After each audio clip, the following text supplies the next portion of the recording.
Hello everyone out there in Rumble, X, and YouTube land. Welcome back to Diego Knows. I, of course, am Diego, and today we are going to talk some more about In the Company of Men. That's right, In the Company of Men, everyone's favorite feminist movie. It's all about equal rights, equal pay. It explains the gender pay gap that's going on here, the very real gender pay gap that's happening out there. You know, basically, you know, it's like a Barbie movie before Barbie. Okay, like they just talk in there about how, you know, how terrible and disgusting men are and how hard women have it because of men, of course. Yeah, it's one of those movies, okay? So I'm sure you'll like it, okay? That's the kind of movies that I review here. Okay, yes and no. Yes and no. I actually do review movies like that here, but this is not one of them. This is something different. This is something I pulled out, okay? This is a movie that I saw a long time ago, very long time ago. It was not a big blockbuster. It won some awards, but it falls into that category of artsy-fartsy independent movie, you know? It was released by Paramount, but at the time, there were no big stars in this movie. This movie only cost $250 grand to make. Okay, it was a dream project of the guy that wrote this movie. This was his first time directing a motion picture. And what the hell was his name here? Anyway, yeah, it was called Neil LaBute. Yeah, how's that for a name? Neil LaBute. Okay, or LaBute, whatever.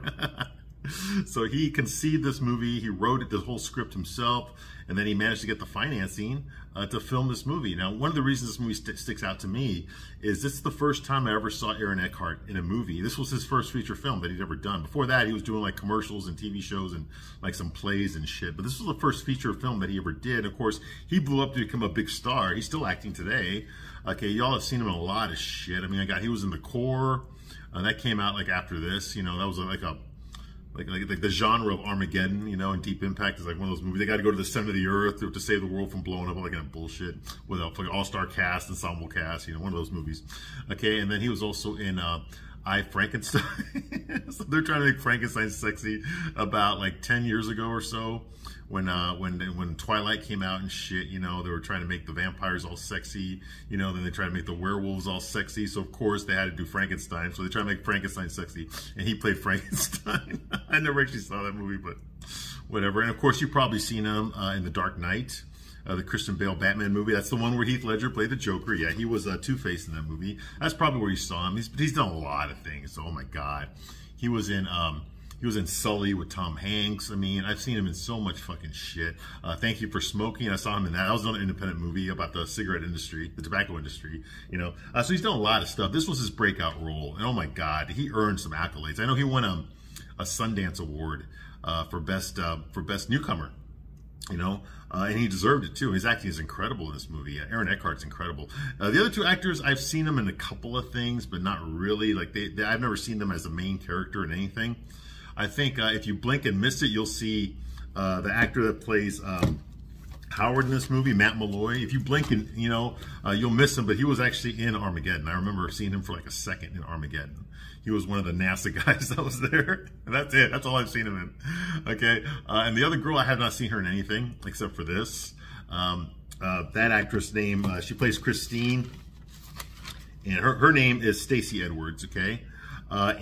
She's actually not deaf in real life, but she's playing a deaf person. So she actually spent time with deaf people and tried to mimic their mannerisms, you know, their head movements, you know, and also their speech patterns so that she could sound like a deaf woman speaking, because deaf people don't know what they sound like, but they do their best they can to interpret the vowel sounds, okay? And so she does a very good job of that. She actually sounds like a deaf woman trying to talk to somebody, okay?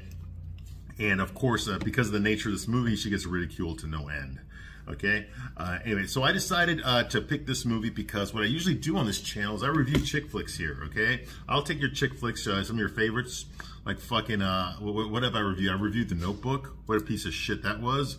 I reviewed A Pretty Woman, another fucking piece of shit. Okay. What else did I review? Barbie. I reviewed the Barbie movie last year. Another piece of, so just piece of shit after piece of shit. Like, I know you women love these movies so fucking much, okay? But they're fucking dog shit. Okay, they're fucking dog shit. Okay, now I have been surprised. I am the first one to admit I have been surprised. There were some good ones in there. There really was. And I keep saying this, I'll say it again. I had never seen Thelma and Louise until I decided to review it for this channel last year. And I was surprised at how good it was, okay? I was surprised. I understand now why you women love Thelma and Louise so much, okay? I get it. I totally fucking get it now, okay? So that was actually a good movie. I was very pleasantly surprised by that. I expected another fucking piece of shit, and it wasn't. That was actually a good script, great acting, good story, you know, and a lot of fucking emotion. I mean, it could draw the emotions out of you. And for two girl bandits on the run, you know, it was very surprising that you could do that. But they pulled it off. Ridley Scott pulled it off. So that's one for you. I'll give you that one. You know, but I also created a separate category because, you know, you get bored after a while of reviewing chick flicks, all right? So I decided to make a category, chick flicks for guys, okay? So basically, that's the category where it's all it's the same thing as a fucking rom-com or a fucking romance, whatever, but it's from a guy's point of view, supposedly from a man's point of view, right? Yeah, if a gay guy, if a gay guy had a heterosexual relationship, yeah, that's probably what would be the truth. So I decided to discount those because that's bullshit. Okay, if you're gonna make a romance movie from a guy's point of view, you need a fucking straight guy to write it. Okay, seriously, you need a straight guy to write it. That's the problem I have with Sex and the City. Okay, is all that shit's written by gay guys for straight women. What the fuck are you talking about? What the fuck does a gay guy know about courting a woman? He doesn't know shit about it. Okay, he doesn't. I'm sorry, but he doesn't. Okay, but your women love this fucking. I mean, I reviewed every episode of Sex and the City on this channel. Okay, I know what I'm fucking talking about. I know my Sex and the City. Okay, and I reviewed the fucking new episodes too that came out. Those that fucking abortion and just like crap, you know. So I know my shit, all right. And that was the biggest problem I had with Sex and the City is that it's supposed to be about, well, it used to be about heterosexual relationships. Okay, from a woman's point, no, from a gay guy's point of view. Yeah, there's some Candace Bushel shit in there too, but mostly it was from a gay guy's point of view. Okay, and it's just not fucking realistic. That's not the way that we look at women. Okay, but the men were undermined. I get it. We're not the target audience. It wasn't made for us. Fine, fuck it. Have your little fucking shit, all right? But don't take my shit away from me. Don't fucking try to make fucking Die Hard a feminist fucking platform and shit. Don't try to take my fucking Ghostbusters and turn that into a fucking feminist piece or LGBTQ. Fuck you. Leave that shit alone. Or we're not gonna fucking watch it, all right? That's all I'm saying is that we'll stay out of your fucking yard, stay out of ours too. Okay, that's all I'm saying here. Okay, so I get the genre is biased against me. I fucking get it. But I still try to point out the realism, okay? And the reason I created my channel, Chick Flicks for Guys, is because I try to give like an honest interpretation of what it's like for a man. From a man's point of view, yeah, I can talk about it because I'm a man. All right, what it's like for us to be in relationships and what we're thinking, why we do the things that we do. Okay, now the two movies that I already had in that category was High Fidelity. That was with John Cusack. I love that movie because it was filmed in my neighborhood. Okay, I remember when that movie was filmed. Okay, I was filmed in I'm from Chicago. I was filmed in my neighborhood. All right, and I also read the book too. And then I also put Boomerang on there, the Eddie Murphy movie, because I love that movie. I saw it when it first came out. All right, and that was also fucking dating, you know, from a man's point of view, but the guy was a player. Okay, he was a high value man. Okay, which unfortunately is all that women ever seem to go out with in these fucking movies. They only go out with the fucking high value guys. They never go out with the dishwasher, you know, or the guy that, you know, or the Uber driver or none of that shit. They never go out with those guys. They always go out with the CEO or the sports medicine doctor for the New York Knicks, or, you know, some shit like that, you know. Some guy who's got a fucking $50 billion startup company, you know, they got that kind of fucking bullshit. Some investment banker, okay, some fucking high price fucking divorce attorney or some shit like that. It's always that. It's never the fucking guy that works at the fucking hardware store, is what I'm trying to tell you, okay? But yeah, women get pissed off when we watch an action movie and all the guys, the girls that all the guys fall in love with in the action movie are all super fucking hot. They're always super fucking hot, and that pisses off women. It's not fair. Get the fuck out of here with your noise. Go fucking eat a goddamn Wendy's burger, you fucking fat asses. I swear to fucking you, body positive. Fuck you, dude. How come there's no fucking, you know, body positive model? Are you out of your fucking mind? Where are all the body positive male models? That's what I want to know. Exactly. Where the fuck are they at? Yeah, you don't fucking see them, do you? And don't give me none of that fucking shit about dad bod. That's just fucking your way of trying to fucking justify your own fucking fatness. Okay, maybe if your husband's fat too, then he can't say shit about it. Because he's fat too. Get the fuck out of here. You know? If a guy is fucking fat, let himself get fat, that's his fucking fault, all right? He's not doing it to compare with you. If you got fucking fat, it's your fucking fault. Who made you fucking pick up that extra slice of tiramisu? Nobody did, okay? So don't give me that fucking dad bod bullshit. Women find that sexy. No, they fucking don't. No, they fucking don't. You know what women find sexy? People with social status and money, okay? If you're a fucking popular guy, that means people want to be around you. They like being around you, okay? So you have a higher social status, you know, the life of the party, okay? Or you've got all the respect. You have a higher social status because you have a lot of people that work for you, so they have to respect you. Okay, that's what turns women on. That's fucking Viagra for women, okay? Not this fucking shit, the goddamn fucking, you gotta look fucking good. I mean, that's fine, okay? But, you know, a woman who will take, like, if she got two choices, all right? She's got an average-looking guy who's a fucking billionaire, or he's got a super good-looking guy that fucking works at McDonald's. Okay, which one do you think she's gonna pick? She's gonna pick the fucking billionaire, okay? Whereas a guy, you know, if we have an average-looking girl who's a fucking billionaire, or maybe a millionaire, okay, that's more believable. You know, Jeff Bezos' wife, right? Okay, and then you've got a super hot-ass girl that works at Taco Bell. Which one do you think he's gonna pick? He's gonna pick the hot-ass girl that works at Taco Bell. Okay, that's the one he's gonna fucking pick. All right, that's the difference between men and women right there. All right. But anyway, I digress, okay? The point is I like to point out to you the inconsistencies and the hypocrisy between what men find attractive, what women find attractive, and a whole bunch of other shit in between, all right? This movie here, In the Company of Men, shows men at their absolute worst, okay? This is not something that I condone, but it's something different that I haven't reviewed. I've never reviewed a movie like this before, where the men are the assholes. Completely. Absolutely. You know, I've known men like this. Unfortunately, okay? These are men you want to stay away. Even guys don't want to hang out with guys like this, okay? These guys don't just fuck over women. They fuck over each other, too. All right? And this movie shows that, and you don't see movies like that, especially not with this ending.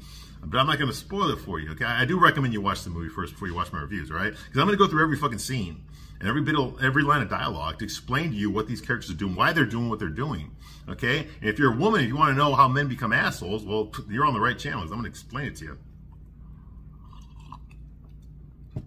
But once again, disclaimer, I do not condone the actions of these men. These are not your typical men. They do exist. There are real men like this out there. I've known plenty in my life, okay? But most men are not like this. So don't judge all of us based on the things that a few men do, okay? Because it is a few guys. Most guys cannot get away with this shit, okay? And not only that, most guys don't want to do this shit, okay? You might find this hard to believe, okay? But a lot of us guys, we're raised to believe, to want women. It's not just a hormonal thing. We know we get horny when we hit puberty. No, it's not just that. I mean, that is a part of it, okay? But also, we know we find meaning in our lives by what we can do with it, all right? If we can provide for our wife and for our children, then we've got a pretty fulfilling life. Now, that's not all life is, but it's a big part of it, especially if that's what you want. If you want to raise a family, if you want to get married, you want to fall in love, you want to be very picky as to the woman that you end up with, okay?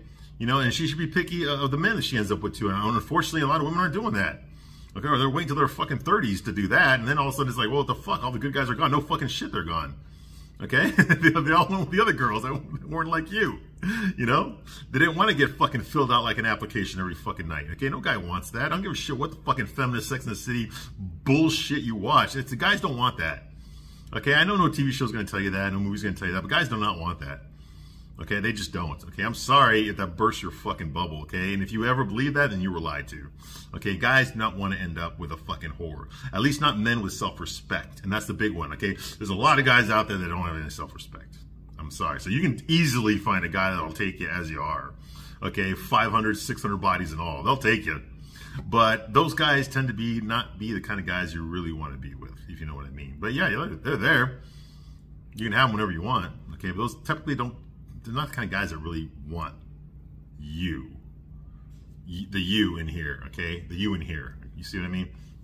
Not the you down there. You see what I mean? That's the difference. All right. But anyway, but you know that, right? Of course you do. All right. Anyway, this movie deals with the shit that men do, okay? And it's not a happy ending. I'm not going to spoil it for you. It's not a happy ending, but you know, it shows men at their worst, okay? And so since I criticize women so much on these fucking chick flicks, I'm going to criticize the men too. I decided I'd do something different. I criticize the men for a change, okay? Because I do know guys like this. I understand why guys do this stuff, okay? I also understand why I don't do these things, okay? I also understand that. And I understand why most guys do not do these things. And I'm going to do my best to explain it to you here, okay? Now, in this video here, where we left off last time, okay, I'm very frank here, okay? I sugarcoat nothing, okay? So if you're easily offended, if you get the fuck out right now, I'm not going to sugarcoat a goddamn thing for you. I'm going to tell you straight up how it is, okay? Straight up, baby, with no fucking lube. There's no lube here. Don't even fucking look for it. I ain't got it. All right? So here we go. Now, we left off last time, okay, When we left off last time, okay, we saw the premise here is you got two guys, okay? They're both assholes. One's an alpha male, that's Chad. One's a beta male, that's Howard, okay? Now, Howard is Chad's supervisor. I think they're from LA. It's never said what city that they live in, but they're on a business trip. They have to fly to some other city, some other rinky-dink town, okay? It doesn't say in the movie what town that is either, but it was filmed in Fort Wayne, Indiana, so I'm just going to refer to it as Fort Wayne, Indiana. Okay, and they have to open up a brand new office there. So they have to hire all the people. The building is still under construction. So all this stuff is temporary. It's a 6 weeks project. Once they get that branch of the company up and running, then they're going to go back to their headquarters where they live. Okay, I think it's in LA. Okay, but it's never specifically stated where they live, where they're from. Okay, so they go there. Okay, they're on a project and they decide to shoot the shit to pass the time. Howard and Chad, they decide that they're going to find a girl, an unattractive woman, just to pass the time for fun. They're both going to try to romance her. They're not going to tell her that they know about each other, so they can catch her in the lies and shit. Like, what excuse she's going to make up when she's going out with me? You know, when she thinks that she's only going out with you and that kind of thing. You know. And once they're done with their project there after 6 weeks, they're both going to fucking dump her and just fucking destroy her feelings. Okay, that's their plan. And the reason they're doing it, the reason Chad came up with this plan is because Chad told Howard. Chad knows that Howard just went through a breakup with some girl named Melanie, okay, back home. That she gave him the basic, I want to see other people. In other words, I want to cheat on you, so fucking, I'm just going to tell you straight out, I don't want to cheat on you, And he couldn't handle that. So they split up, and this happened right before we went on this business trip. Well, Chad tells him, well, guess what? My girlfriend, Suzanne, my living girlfriend, yeah, I came home from work one day, and she took everything. She even took my fucking American Gigolo poster frame. She left me the poster, but she took the frame. All she left me with was my futon. What the fuck is up with these bitches, man? They're always getting away with shit, and we can't ever do anything about it. It's so funny. Basically, it's the Barbie rant, but from a man's point of view, all right? How women are all bitches, how they get catered to, how their pussies are worshipped, and that kind of fucking shit. It's not fair, like you can't even make a joke at work without some bitch getting her panties in an uproar without having to go to HR and blah, blah, blah, and women are always getting fucking promotions just because they're fucking got a pussy between their legs, and then, she's basically complaining about everything. And then he tells Howard that his girlfriend dumped him too. Suzanne is her name, okay? So he's pissed off too, but he also realizes that, it was bound to happen, that relationships don't last because women are all shit. And so they decide, let's do something about this, Howard. Our women fucked us over. Let's do something about this. Let's find a woman there in this town, okay? And we were just going to fuck her up, okay? We were just going to fucking both romance her. We're going to act like we don't know about each other. We're going to catch her in all those lies, okay? And then finally, before we leave, we're going to fucking pull the rug out from under her, and we're going to watch how she fucking suffers. We're just going to fuck her up so bad. We're just going to hurt her so fucking bad. That way in the future, no matter what any woman ever does to us in the future, no matter how many times girls fuck us over, no matter whatever fucking happens, we'll know that we never got it as bad as that fucking bitch right there is what we gave her. And we'll be laughing about this till we're old men. Now, Howard, of course, being a beta male simp, he wants Chad's approval, despite the fact that he's actually above Chad. He's actually Chad's supervisor. He wants Chad's approval. So he goes along with it. He's trying to act around Chad. Chad is such a fucking alpha male. He doesn't give a shit about anybody. Okay? He has no problem fucking calling out people on their shit. He has no problem complaining about people behind their back. Okay? Or looking at women. Like say he saw a woman giggling in the airport. He's like, what the fuck you look at? What's so fucking funny? Like, he did that. He's very confrontational. He's rude to waitresses. He talks shit about everybody. He's always complaining about how it's not fair for him and how women have everything and men don't have shit, And he's always talking shit about the other employees at work. He also drops a dime. That's what we call it in the Marine Corps. Like, if he sees another employee, like, doing something that he doesn't approve of, he's going to tell Howard, who's the boss, and then Howard will discipline that guy, okay? He plays office politics. He's a manipulator. Okay, like he saw a guy there that he didn't like. Okay, so he orchestrated it so that guy could take the fall for a fucking administrative mistake that was made, that he made on purpose to make Howard look bad. He made it look like the other guy's fault, so Howard got the other guy transferred. Like shit like that. He's a manipulator, and so he's kissing up to Howard to get what he wants. And Howard, because Howard has no fucking friends, no real friends. He's a beta male, has no self-confidence. He's a skinny little twerp with glasses. He just screams beta male. His very high-pitched voice. He's not a ladies' man at all. He's scared of women. He has an uncomfortable relationship with his mother that he talks to on the phone all the fucking time. He's very much a pussy. He's a fucking pussy, okay? And Chad can see that in him. He knows he can manipulate him that way. And so because Howard wants to earn Chad's respect, he wants to act like he's an alpha male too. So he fakes the funk. He acts like, oh yeah, bitches, man, they're just, fuck all them, man. You're right, man. Us bros need to stick together. You know, like that. But it comes off as very weird because it's like kind of like, if you ever watched that old show, Three's Company, you ever remember Don Knotts' character on the show, Mr. Furley? He was a guy that liked to act like he was this alpha male and shit, but he immediately would fold under any sort of pressure. He was like, you know, but when he'd walk in a room and be like, you know, then when something happened, he'd be, you know, he'd get all fucking scared and shit because he had no fucking confidence. That's the kind of energy that Howard projects, all right? So Howard goes along with it, okay? But, you know, he kind of just wants Chad's approval. He doesn't necessarily want to hurt a woman, okay? He puts women on pedestals, whereas Chad is not, okay? Chad puts them down there, all right? Women are there for a function, okay? To serve a purpose, and that is it, all right? That's the kind of person that Chad is, all right? So when we left them last time, they found a girl, okay? She's not ugly. She's actually very attractive, but she's deaf. Okay, so when she speaks, she kind of has a weird voice, okay? A voice that fucking Chad has no problem ridiculing her, okay, and making fun of her. He compared her voice to fucking watching dolphins, listening to dolphins squeal, you know, like, oh, what do you need? Do you need like a fucking, do you need like a dog whistle to get her attention? You know, like he's just making jokes like that, okay? All the saliva that forms in the corner of her mouth when she tries to pronounce her vowels, you know? That she's always having to write down her responses to his questions. She reads lips, but she has to write down the response to her questions, you know, and he's got tired of that shit, you know? So he's making fun of her a lot behind her back, but he does romance her. He does go on some dates with her. They even share a kiss on the rooftop, okay? Now, when he's with her, he puts on the charm. That's why Aaron Eckhart really deserves the awards, because this was a great breakout role. He puts on the charm. When he's like, when it's just him and fucking Howard or a man around, he's fucking alpha male, alpha Chad bro. Dude, just fucking the shit talker. The fuck you guy. You know? Just talking shit about everybody. And bragging about himself, okay? You know, that kind of, he's that kind of guy. He's the Chad. Literally and figuratively, he is the Chad. But when he's around Christine, he just puts on the charm. You know, he acts very self-depreciating, you know, very polite. He says, please, says, thank you, you know. He uses romantic words, you know, he buys her flowers. He just lays it on fucking thick.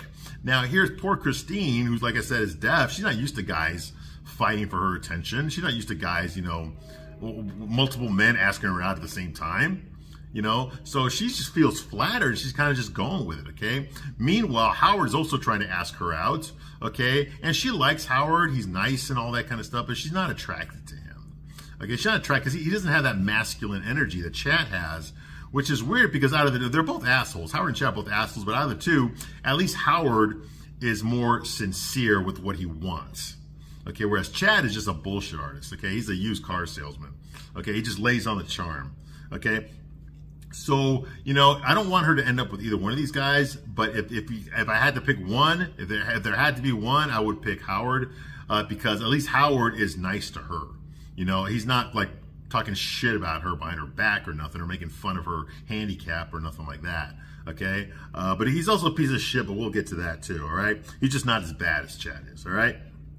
So that's going on here, okay? Howard and Chad, the next scene that we have them on is they're smoking on the rooftop, okay? Now, Howard just caught Christine in a lie.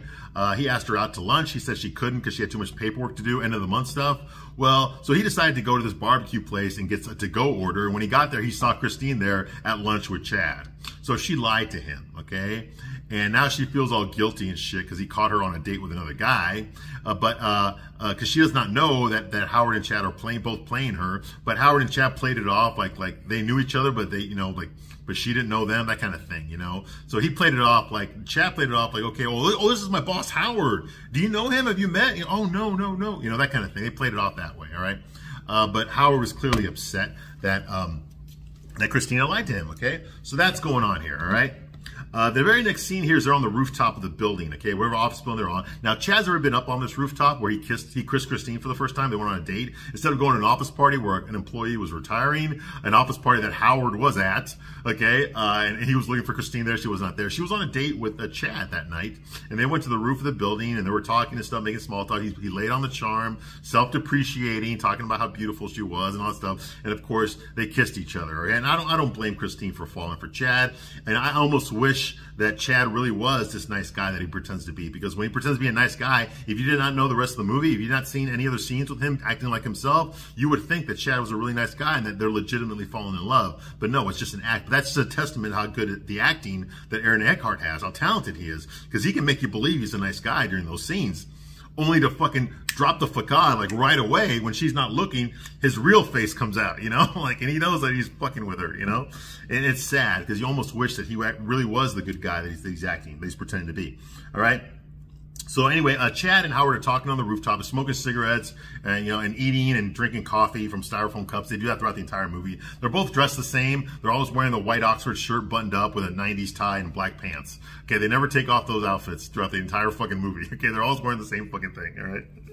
Okay, and so Chad complains about these young interns. He's basically complaining like he always does to Howard. Okay, complaining about these young interns that are working in the cafeteria or in the chow hall, whatever, the common area there, the break room, and how they leave their shit everywhere. They don't clean up after themselves. Like, what the fuck is with those goddamn? Who the fuck those interns think they are, man? You know, how can they just leave the shit like that all the time? And Howard's like, yeah, you're right, man. Yeah, I mean, we got 2 trash cans there. You know, that kind of thing. He's just playing along with it, okay? But what Howard's really trying to do is trying to pump Chad for information about their dates, his dates with Christine.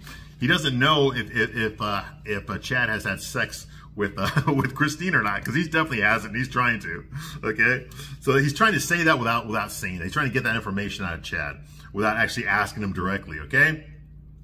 So Chad's complaining about, and he refers to Christine as, oh yeah, what's her name? Because Howard asked him, how'd you know about this place up here, this smoking area up here on the roof? He's like, oh yeah, what's her name told me, you know, what's her name, Christine. So, you can't even be bothered to remember her name when he's talking about her, all right? Okay, Chad's like, you know, I hate those, he's talking about the interns, he's like, I hate those juvenile fuckers, man, working in a company of men. Yeah, that's where he says the name of the movie. He's like, these juvenile fuckers are over here working in a company of men, and they still want their mommies to wipe their bottoms every time they go out. You know, we should set an example, man. We should do something about this. But those little fucks, you know. And Howard, of course, trying to play, oh, yeah, well, you know, I'll say something to them. You know, I'm really busy right now, that kind of thing. Oh, so what was that about Christine again? You and her came up here? You know, that kind of thing. He's trying to, like, really get to it, all right? And Howard's like, yeah, you know, we get to I'll say something to him, but I'm really busy, you know? And then Chad's like, I know that you're busy, Howard, okay? But someone needs to fucking teach them a lesson. That's what I'm saying here, Howard. All right, never mind. I'm just venting. Okay, and you can tell a lot by the body language here. Howard is shifting around a lot, turning around to turn his back to Chad, going back to Chad, whereas Chad's just standing there, sitting there, sorry, with his coffee cup, you know, and his sunglasses on, you know, and very small body movement. In other words, he's very calm and collected. He knows what he's doing. He's doing this shit on purpose, okay? But the irony of the speech here is he's calling these juvenile guys a bunch of fucking assholes, these little fucking pukes that want their mommies to wipe their bottoms, even though they work in a company of men, okay? That kind of thing is that what he's saying here is he's projecting. He's projecting his own behavior onto these fucking interns, okay? Being sloppy, making a mess, okay? Being disrespectful young brats. That's exactly describes fucking Chad. Now, he might be neat on the outside, but he's making a mess of people's lives because he's a liar. He's a manipulator, okay? He likes to do this. It's probably the only thing in his life that makes him feel good is when he can fuck someone over, when he can put one on, when he can con somebody out of something. That gives him pride. That makes him feel good about himself. He's a fucking psychopath. There are guys like this out there, okay? And they can lay on the charm. Okay, and that's the kind of man that Chad is. That's the only, like, I think the happiness that he gets. He can't be grateful for anything. There's always got to be something wrong in his life, something that needs to be fixed, something he can get upset about, so that he can justify his behavior. Okay, he gaslights himself. He's got to find something wrong with people, okay, so that he can be the good guy and fix it, or appear like the good guy and fix it, when deep down inside he knows he's not. But no guy, even a fucking jerk like him, is going to hurt somebody on purpose just to hurt somebody on purpose, okay? He's going to try to justify it in his own mind. He's got to make an excuse in his mind that will allow him to justify hurting somebody on purpose. You see what I mean? So he's got to make it an us against them. I got to hit them first, otherwise they're going to hit me. You know, I got to fuck over that guy, otherwise he's going to fuck over me. You see what I mean? That's the rationale that Chad has. That's how he lives his life. Most of us don't have that, thank God, but Chad unfortunately does. All right. Now, Howard tells Chad that he wants Chad to fly back to headquarters. I think it's in LA that weekend. It's the 4th of July weekend. okay? Because these reports got to go out. It's actually Howard's job to go there, but he's going to delegate that to Chad, tell Chad to go over there to the HQ with the reports and do the presentation, okay? And the reason he's telling them that is because he says, well, I'm too busy to do it myself. You know, I got so much stuff going on over here. You know, I need someone I can trust to go over there, okay? And Chad's like, well, then send this other guy, man. He knows the project just as good as I do. He's like, yeah, but he doesn't know the higher ups that well. He doesn't know the executives that well. You know, he's never been in that city. You know, well, you know it. You know, I need someone I can trust. You know, and Chad's like, well, you know, isn't that your job to go over there? Yeah, but I'm too busy to do it. You know, sorry, man. But, I mean, work comes first.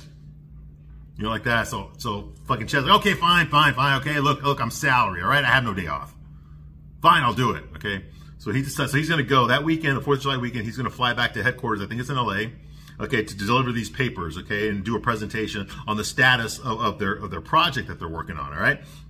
Now, of course, Howard did that to get fucking rid of Chad that weekend. The reason he did that is because he's planning a very romantic date over by the lake, some lake out there, okay, for him and Christine, okay, where he's going to profess his love to her and that kind of shit. He's going to win her over, okay. Now you got to remember, Howard does not know that Chad already fucked her. He doesn't know that.